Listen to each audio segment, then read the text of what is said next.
Isang mapayapang araw sa iyo. Welcome sa Biblical Education for Shepherd Training, isang pag-aaral mula sa mga kautusan sa Lumang Tipan.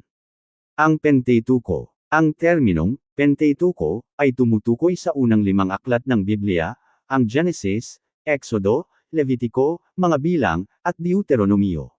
Sa Bibliang Hebreo at sa pananampalatayang Hudyo, ang mga aklat na ito ay tinatawag na Torah. Itinuturing ang mga ito na banal at may awtoridad. Ang may akda. Ayon sa tradisyong Hudyo at Kristiyano, si Moises ang sumulat ng Pentateuco. Gayunpaman, magkakaiba ang pananaw ng mga makabagong iskolar tungkol sa kung sino ang sumulat nito at kung paano ito nabuo sa paglipas ng panahon. May mga nagsasabing ang Pentateuco ay binuo sa loob ng ilang daang taon, kung saan iba't ibang may akda o pangkat ng mga tao ang gumawa ng magkakaibang bersyon ng kasaysayan at mga batas ng sinaunang Israel. Si Julius Wellhausen, 1844 hanggang 1918, ang naglahad ng pinakakilalang paliwanag sa pananaw na ito, kung saan tinukoy niya ang 4 na pinagmulang bahagi sa Pentateuco na tinawag niyang J, E, D, at P. Ang pananaw na ito tungkol sa pinagmulan ng Pentateuco ay tinatawag na teorya ng pinagsama-samang kasulatan. Ang mga sumusuporta sa teoryang ito ay tumutukoy at naghahati-hati sa mga bahaging sinasabing magkakaiba ang pinagmulan, batay sa pagbabago ng estilo ng pagsulat, mga salitang ginamit, at nilalaman. Ayon sa pananaw na ito, sa paglipas ng panahon, pinagsama-sama ng mga tagapag-ayos ng teksto ang iba't ibang bahaging ito at nagdagdag pa ng ibang mga salaysay upang mabuo ang Pentateuco na ating binabasa ngayon. Gayunpaman, walang iisang pananaw na lubos na tinatanggap ng lahat ng makabagong iskolar tungkol sa teoryang ito, maging sa mga sumusuporta rito. Malaki ang pagkakaiba sa kung paano nauunawaan, hinahati, at binibilang ang mga bahaging sinasabing pinagmulan nito. Ang kasalukuyang mga pananaw tungkol sa pagkakabuo ng Pentateuco ay malawak at magkakaiba, mula sa paniniwalang si Moises ang tunay na sumulat nito, hanggang sa masalimuot na mga teoryang nagsasabing pinagsama-sama ang iba't ibang bahagi sa loob ng mahabang panahon ng pagpapasa ng mga kasulatan. Sa kabila nito, ang mga tawag na J, E, D, at P ay madalas pa ring ginagamit bilang maginhawang pagtukoy sa iba't ibang uri ng nilalaman sa Pentateuco, nang hiwalay sa tanong kung sino ang sumulat o saan ito nanggaling. Nilalaman at mga pangunahing paksa ng bawat aklat. Ang pangunahing layunin ng Pentateuco ay ipaliwanag ang pinagmulan, misyon, at mga alituntunin ng Israel bilang bansang pinili ng Diyos upang isakatuparan ang kanyang mga layunin sa sanlibutan. Sa pamamagitan ng iba't ibang pangyayari, salaysay, at mga batas, ipinapaliwanag ng mga aklat na ito ang katotohanan iyan. Genesis. Sa Genesis Kapitulo 12 versikulo 1 hanggang 3, tinawag ni Yahweh si Abraham na umalis sa kanyang lupang tinubuan dahil pinili siya ng Diyos at ibibigay ang lupain ng Canaan sa kanyang mga inapo. Ang bahaging ito ang naglalahad ng tunay na layunin ng Israel. Ang lahat ng bansa sa sanlibutan ay makatatanggap ng pagpapala sa pamamagitan ng mga inapo ni Abraham. Ang Genesis 1 hanggang 11 ay nagsisilbing panimula bago ang pagpili kay Abraham. Inilalarawan dito ang sanlibutang nahiwalay sa Diyos at nangangailangan ng pagbabalik ng maayos na ugnayan, na ipinakikita sa pagpapaalis sa halamanan ng Eden, pagpatay ni Cain kay Abel, ang malaking baha, at ang Tore ng Babel. Ang Genesis 12 hanggang 50 ay naglalahad ng espesyal na pag-iingat at paglalaan ng Diyos para sa mga ninuno ng bayan, kung saan inalagaan niya si Abraham kahit noong gumawa ito ng hindi tapat na gawain, Genesis Kapitulo 12 versikulo 10 hanggang 20, at ginamit ang panibugho ng mga kapatid ni Jose upang matiyak ang paninirahan ng Israel sa Ehipto, Genesis Kapitulo 50 versikulo 20. Patuloy ding nililinaw sa Genesis ang pagkakakilanlan ng Israel, ang mga piniling tao ay ang mga inapo ni Abraham at hindi ni Lot, ama ng mga Moabita at Amonita, ni Isaac at hindi ni Ismael, ama ng mga Ezemaelita, ni Jacob at hindi ni Esau, ama ng mga Edomita.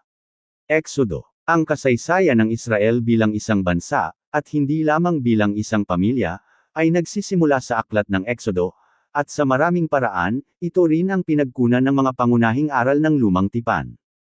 Ang Israel ay nagbago mula sa isang pangkat ng mga dayuhan at alipin tungo sa isang nagkakaisang bansa. Ang kanilang lubos na pagtitiwala kay Yahweh ay naipakita ng ang kanilang paglaya ay ganap na isinagawa ng Diyos sa pamamagitan ng mga salot na ipinadala sa Ehipto, Exodo Kapitulo 7 hanggang 14. Lumitaw si Moises bilang huwaran ng mga propeta, dahil siya ang nagsasalita para kay Yahweh, Exodo Kapitulo 9 versikulo 1 hanggang 4, gumagawa ng mga dakilang gawa, Exodo Kapitulo 14 versikulo 21 hanggang 29, at namamagitan para sa bayan kapag sila ay nagkakasala, Exodo Kapitulo 32 versikulo 11 hanggang 14. Ang kasunduan sa bundok Sinai, o kasunduan ni Moises, ang nagpatibay ng ugnayan sa pagitan ni Yahweh at ng Israel, Exodo Kapitulo 19 versikulo 5 hanggang 6, at ang tolda ng pagpupulong, kung saan nananahan si Yahweh kasama ng kanyang bayan, ang nagpapakita ng natatanging katayuan ng Israel, Exodo Kapitulo 25 hanggang 27. Inilalarawan sa Exodo ang dalawang mahalagang pagdiriwang ng bayan, ang Pasko, Exodo Kapitulo 12 versikulo 1 hanggang 32, at ang araw ng pamamahinga o Sabado, Exodo Kapitulo 16 versikulo 22 hanggang 30. Ang 10 utos at ang mga batas sa Exodo Kapitulo 21 hanggang 23 ang nagtatakda ng mga tungkulin ng Israel kay Yahweh, pati na rin ang kanilang mga alituntunin sa lipunan. Itinatag din sa Exodo ang pangunahing dako ng pagsamba, Exodo Kapitulo 25 hanggang 27, at ang pagkapari ng angkan ni Aaron, mga inapo ng kapatid ni Moises, Exodo Kapitulo 28 hanggang 31. Sa salaysay tungkol sa gintong guya, Exodo Kapitulo 32 versikulo 1 hanggang 6, ipinakikita sa Exodo ang paulit-ulit na pagsamba sa mga Diyos-Diyosan na magiging sanhi ng mga paghihirap ng Israel sa buong kasaysayan nito, at sa huli ay ng kanilang pagkawasak. Ipinapakita rin sa aklat na ito ang katangian ng Diyos, tinutupad niya ang kanyang mga pangako, Exodo Kapitulo 2 versikulo 24, siya ang dakilang nagtagumpay laban sa kasamaan, tulad noong tumawid sila sa dagat na pula sa Exodo Kapitulo 14, siya ay banal, Exodo Kapitulo 19 versikulo 10 hanggang 13, at higit sa lahat, siya ay maawain at puno ng habag, Exodo Kapitulo 34 versikulo 6. Ang mga aral sa Deuteronomio at sa mga kasulatan ng mga propeta ay madalas na pagpapalawak pa ng mga paksang tinalakay sa Exodo. Sa buong lumang tipan, ang paglaya mula sa Ehipto, ang mga salot, ang kasunduan sa Sinai, ang pangyayari sa gintong guya, at iba pang pangyayari sa aklat na ito ay itinuturing na mga halimbawa ng gawa at katangian ng Diyos. Levitiko. Ang Levitiko ang nagsisilbing gabay ng Israel sa pamumuhay ng banal, para sa buong bayan, at hindi lamang para sa mga pari. Kahit na nakatuon ang Levitiko sa mga tuntunin para sa mga pari, Levitiko Kapitulo 8 hanggang 10, ipinapahiwatig nito na ang pagtatalaga sa pagkapari ni Aaron ay para sa kapakanan ng buong Israel. Sa paglalarawan kung anong mga handog ang dapat aylay, Levitiko Kapitulo 1 hanggang 7, itinuturo ng Levitiko sa bayan kung paano dapat sumamba kay Yahweh. Ang buong pamumuhay ay nagiging banal sa pamamagitan ng mga alituntunin tungkol sa pagkain, pananamit, at pangangalaga sa katawan, tulad ng mga patakaran sa pagkain sa Levitiko Kapitulo 11, sa panganganak sa Levitiko Kapitulo 12, at sa mga sakit sa balat at karumihan sa Levitiko Kapitulo 13 hanggang 14. Ngunit ang pagiging banal ay hindi lamang tungkol sa pagsunod sa mga ritual. Sa Levitiko Kapitulo 18 hanggang 20 ay may malawak na pagtuturo tungkol sa kalinisan ng pag-uugali, tamang pakikitungo sa kapwa, at pag-iwas sa pagsamba sa mga Diyos-Diyosan. Mga bilang. Ipinagpapatuloy ng aklat ng mga bilang ang mga salaysay at mga batas na sinimulan sa Exodo. Marami pang impormasyon tungkol sa kaayusan ng kampo ng mga Israelita, ang ugnayan nito sa tolda ng pagpupulong, at ang unang pagdiriwang ng Pasko ay matatagpuan sa mga bilang Kapitulo 1 versikulo 1-9-14. Ang mga karagdagang utos tungkol sa mga handog, mga pari, at mga alituntunin sa kalinisan ay nakasulat sa mga bilang Kapitulo 15 hanggang 19.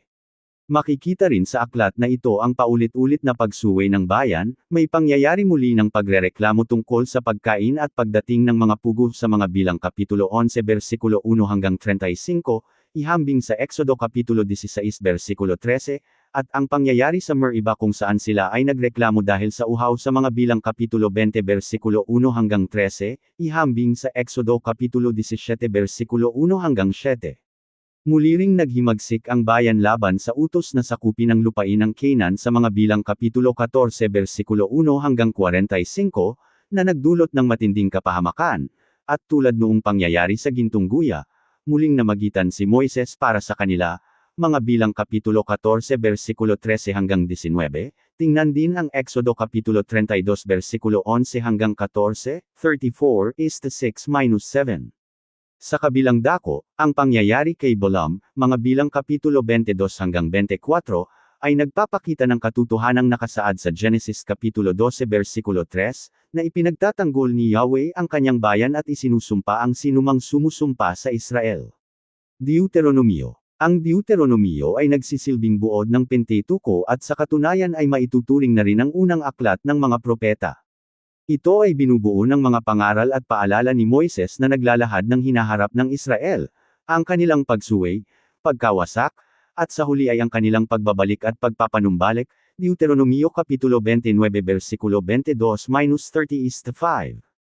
Ang Deuteronomio Kapitulo 1 hanggang 4 ay nagbubuod sa mga pangyayari sa paglalakbay ng Israel sa ilang, habang ang malaking bahagi ng Deuteronomio Kapitulo 5 hanggang 26 ay muling iniuulit, pinalalawak, o nililinaw ang mga batas na ibinigay na sa Exodo, Levitico, at mga bilang. Halimbawa, sa Deuteronomio Kapitulo 5 versikulo 1 hanggang 21 ay muling binanggit ang 10 utos na nakasulat sa Exodo Kapitulo 20 versikulo 1 hanggang 17. Sa Deuteronomio ay muling pinatitibay ang kasunduan sa pagitan ni Yahweh at ng Israel. Ang istruktura ng aklat ay kahawig ng mga kasunduan sa pagitan ng makapangyarihang bansa at ng mga nasasakupang bayan noong ika-14 na siglo bago dumating si Kristo. Sa mga kasunduang ito, ang mas makapangyarihang panig ay nagtatakda ng mga tuntunin para sa mga nasasakupan.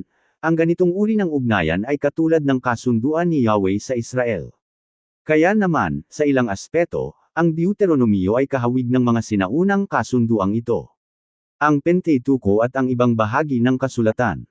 Bilang kabuuan, ang Pentateuco ay isang magkakaugnay at iisang akda. Ang mga aklat na ito ay nagpapatunay na ang tao ay nahiwalay kay Yahweh dahil sa kasalanan, ngunit pinili ng Diyos ang Israel at binigyan ito ng natatanging pagkakakilanlan at misyon bilang kanyang bayan upang maghatid ng pagpapala sa lahat ng bansa sa sanlibutan.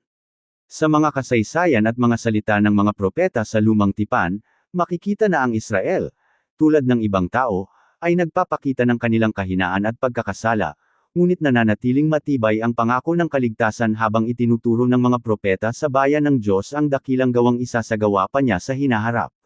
Sa pagdating ng Mesiyas na si Heso Kristo, makikita natin kung paano huli nang nadaig ng tapat na pagmamahal ng Diyos ang kasalanan ng tao, at malalaman natin na tunay ngang, ang kaligtasan ay nagmumula sa mga Hudyo, Juan Kapitulo 4 versikulo 22. Maraming salamat sa pakikinig. Ako si Pastor Jeff Flores ang nagsasabing sa Diyos ang lahat ng papuri.